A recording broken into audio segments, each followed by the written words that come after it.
আপনারা দেখছেন আপনাদের প্রিয় চ্যানেল রোজ বাংলা। আজকের এক্সক্লুসিভ খবরগুলো আপনাদের কাছে পৌঁছে দিচ্ছি বিস্তারিত। জুড়ে থাকবেন একেবারে শেষ পর্যন্ত। ভিডিওটিকে একটা লাইক করে দেবেন, শেয়ার করে সকলের মাঝে খবরগুলো পৌঁছে দিতে সাহায্য করবেন। যদি নতুন এসে থাকেন চ্যানেলটিতে, একটি কাজ করতে হবে আপনাকে, অবশ্যই সাবস্ক্রাইব করে পাশের বেল আইকনটিতে ক্লিক করে দেবেন। আর যদি ফেসবুক থেকে দেখেন, রোজ বাংলা নিউজ পেজটিকে ফলো করতে ভুলবেন না। কংগ্রেসের ভারত জোড়ো ন্যায় যাত্রা ঘিরে রণক্ষেত্র আসামের রাজধানী গুয়াহাটি। রাহুল গান্ধীর বিরুদ্ধে জারি হলো এফআইআর। রাহুল গান্ধীর ভারত জোড়ো ন্যায় যাত্রা ঘিরে একেবারে রণক্ষেত্র আকার নিল অসমের রাজধানী গুয়াহাটি। মঙ্গলবার কংগ্রেস কর্মী সমর্থকদের সঙ্গে পুলিশের চরম ধস্তাধস্তি ঘিরে বিশৃঙ্খলা সৃষ্টি হয়। এরপরেই আসামের মুখ্যমন্ত্রী হিমন্ত বিশ্ব শর্মার নির্দেশে কংগ্রেস সাংসদ রাহুল গান্ধী, কেসি বেণুগোপাল সহ একাধিক কংগ্রেস কর্মীর বিরুদ্ধে এফআইআর দায়ের করা হয়েছে। মঙ্গলবার ভারত জোড়ো ন্যায় যাত্রাপথ ঘিরে বিবাদ শুরু হয় মুখ্যমন্ত্রী এবং রাহুল গান্ধীর মধ্যে। রাহুল গান্ধীর যাত্রাপথ বদলাতে বলেন বিজেপি শাসিত আসামের মুখ্যমন্ত্রী হিমন্ত বিশ্ব শর্মা, কিন্তু সেই নিষেধাজ্ঞা শোনেননি কংগ্রেস কর্মীরা এবং রাহুল গান্ধী। রাহুলের নেতৃত্বে যাত্রা রুখতে ব্যারিকেড দিয়ে রাস্তা বন্ধ করে দেয় পুলিশ, কিন্তু পূর্ব পরিকল্পনা অনুযায়ী গুয়াহাটির সেই রুটেই এগিয়ে যান কংগ্রেস কর্মীরা। ব্যারিকেড ভেঙে এগিয়ে যাওয়ার চেষ্টা করেন তারা। তখনই পুলিশের সঙ্গে ধস্তাধস্তি হয় কর্মী সমর্থকদের। এই ঘটনার পরেই মুখ্যমন্ত্রী হিমন্ত বিশ্ব শর্মা বলেন, এটা একেবারে নকশালদের মতো আচরণ, এটা আসামের সংস্কৃতি নয়। রাজ্যে বিশৃঙ্খলা তৈরি করা হচ্ছে, হিংসায় প্ররোচনা দেওয়া, সরকারি সম্পত্তি নষ্ট করা এবং পুলিশের ওপর হামলার অভিযোগে রাহুল গান্ধীর বিরুদ্ধে এফআইআর দায়ের করবার নির্দেশ দেন বিজেপি শাসিত রাজ্যের মুখ্যমন্ত্রী। অপরদিকে দুদিনের ভারত সফরে ভারতের মাটিতে পা রাখছেন ফরাসি প্রেসিডেন্ট। জয়পুরে পায়ে হেঁটে ইতিহাস খুঁজবেন মোদি এবং ম্যাক্রো। দুদিনের ভারত সফরে ফ্রান্সের প্রেসিডেন্ট ইমানুয়েল ম্যাক্রো বৃহস্পতিবার রাজস্থানের জয়পুরে নামবে ফরাসি প্রেসিডেন্টের বিমান। চলতি বছরে সাধারণতন্ত্র দিবস অর্থাৎ রিপাবলিক ডে প্রধান অতিথি হিসেবে আসছেন তিনি। জয়পুরের আমের দুর্গ থেকে ভারত সফর শুরু করবেন ম্যাক্রো। এরপর যন্তর মন্তরে যাবেন, সেখান থেকে প্রধানমন্ত্রী নরেন্দ্র মোদীর সঙ্গে হেরিটেজ ট্যুরে বের হবেন। এরপর প্রধানমন্ত্রী মোদীর সঙ্গে রোড শোতেও যোগ দেবেন তিনি। লক্ষ্মীর ভাণ্ডার প্রকল্প এছাড়াও বিধবা ভাতা, বার্ধক্য ভাতা, রূপশ্রী এবং কন্যাশ্রী প্রকল্প নিয়ে বড় ঘোষণা মুখ্যমন্ত্রীর। 1 ফেব্রুয়ারি থেকে আসছে বড় চমক। নতুন বছরে লক্ষ্মীর ভাণ্ডার নিয়ে বড় ঘোষণাটি করলেন বাংলার মুখ্যমন্ত্রী। এই লক্ষ্মীর ভাণ্ডার প্রকল্পে আরও নতুন করে 13 লক্ষ মহিলা আর্থিক সহায়তা পাবেন। 1 ফেব্রুয়ারি থেকে লক্ষ্মীর ভাণ্ডার প্রকল্পের অন্তর্ভুক্ত হবেন ওই 13 লক্ষ মহিলা। সরাসরি তাদের অ্যাকাউন্টে ঢুকবে লক্ষ্মীর ভাণ্ডার প্রকল্পের টাকা 1 ফেব্রুয়ারি থেকে।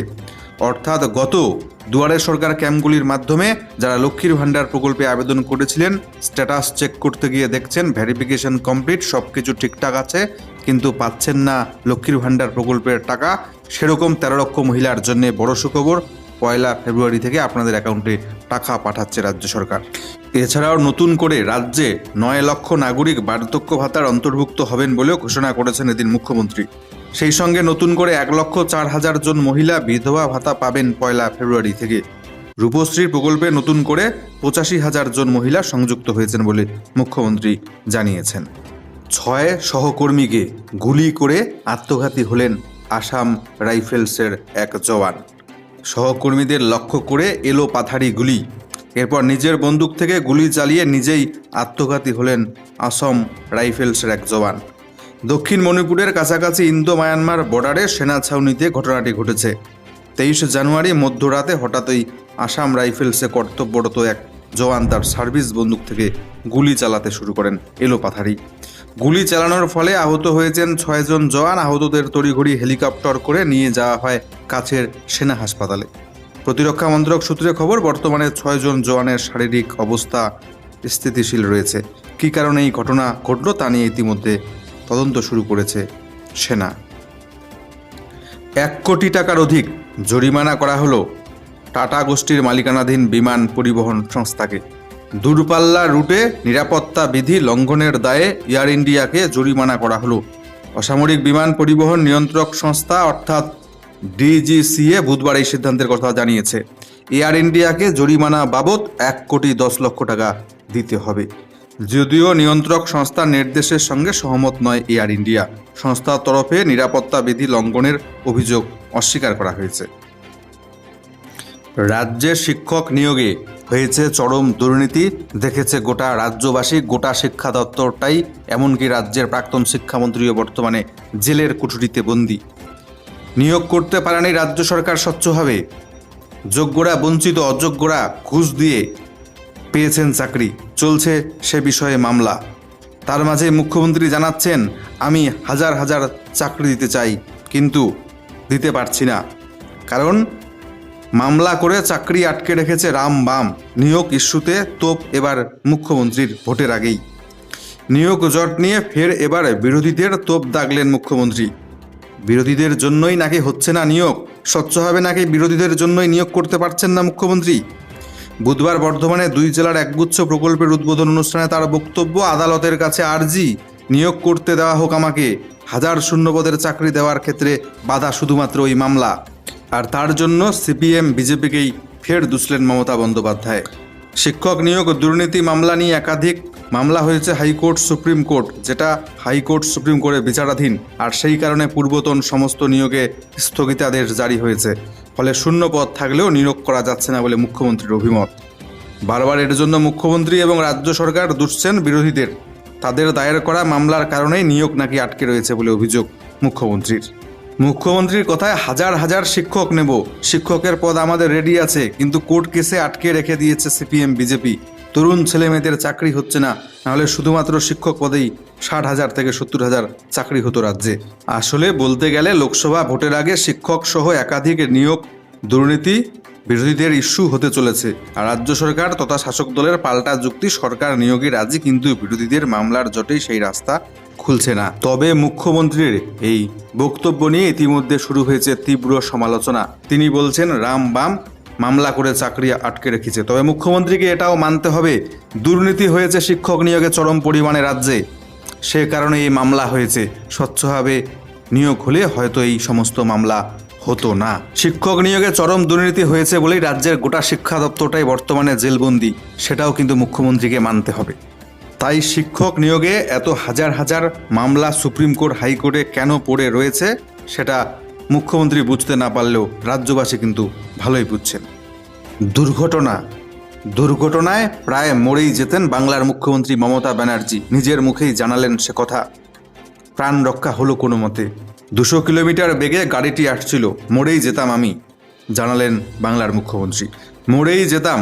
বুধবার সন্ধ্যায় রাজভবন থেকে বেরিয়ে দুর্ঘটনা প্রসঙ্গে কথা বললেন মমতা ব্যানার্জি।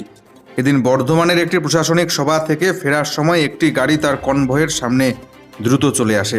মুখ্যমন্ত্রীর গাড়ির চালক দ্রুত ব্রেক কষে পরিস্থিতি সামাল দেন, কিন্তু ঝাঁকুনিতে মুখ্যমন্ত্রীর কপালে চোট লাগে, কিছুটা রক্তপাত হয়। সন্ধ্যায় রাজভবন থেকে যখন তিনি বের হন, তখন দেখা যায় তার কপালে চোটের জায়গায় লিউকোপ্লাস্টার আটকানো রয়েছে। সেই দুর্ঘটনা প্রসঙ্গে তিনি বলেন, যেভাবে দুর্ঘটনা ঘটেছে তাতে তার মৃত্যুও হতে পারত। তার কথায়, একটি গাড়ি 200 কিলোমিটার বেগে আসছিল, আমার গাড়ির চালক বুদ্ধি করে ব্রেক কষেন, পুরো ড্যাশবোর্ডটা এসে আমার মাথায় সজোরে লাগে, অল্প রক্তপাত হয়েছে, জায়গাটি ফুলে আছে, এখনও মাথাটা টনটন করছে, আমি মরেই যেতাম। যদিও এই দুর্ঘটনার পরে তিনি হাসপাতালে যাচ্ছেন না বলে জানিয়েছেন মুখ্যমন্ত্রী। তিনি বলেন, আমার মনে হচ্ছে একটু জ্বর আসছে, গা গুলোচ্ছে। তবে কার গাড়ি এভাবে এসে ধাক্কা মারল সে বিষয়ে মমতা জানান, বিষয়টি পুলিশ তদন্ত করে খতিয়ে দেখছে। অপরদিকে আবার গদির জোরে স্ত্রীকে চাকরি দিয়ে পদ খোয়ালেন এসএসসির কর্তা শেখ সিরাজউদ্দিন। নিয়ম বহির্ভূতভাবে স্ত্রীকে চাকরি পাইয়ে দেওয়ার অভিযোগ। আদালতের নির্দেশ মেনে পদ থেকে সরানো হলো স্কুল সার্ভিস কমিশনের পশ্চিমাঞ্চলের চেয়ারম্যান শেখ সিরাজউদ্দিনকে। নিয়ম বহির্ভূতভাবে নিজের স্ত্রীকে চাকরি পাইয়ে দেওয়ার অভিযোগ উঠেছিল স্কুল সার্ভিস কমিশনের পশ্চিমাঞ্চলের চেয়ারম্যান শেখ সিরাজউদ্দিনের বিরুদ্ধে। অবিলম্বে তাকে বহিষ্কার করতে নির্দেশ দেয় কলকাতা হাইকোর্ট। শুধু তাই নয়, এ পর্যন্ত তাকে হেফাজতে নিয়ে কেন জিজ্ঞাসাবাদ করা হয়নি সোমবার এই সংক্রান্ত মামলায়, তা নিয়েও প্রশ্ন তুলেছেন বিচারপতি বিশ্বজিৎ বসু।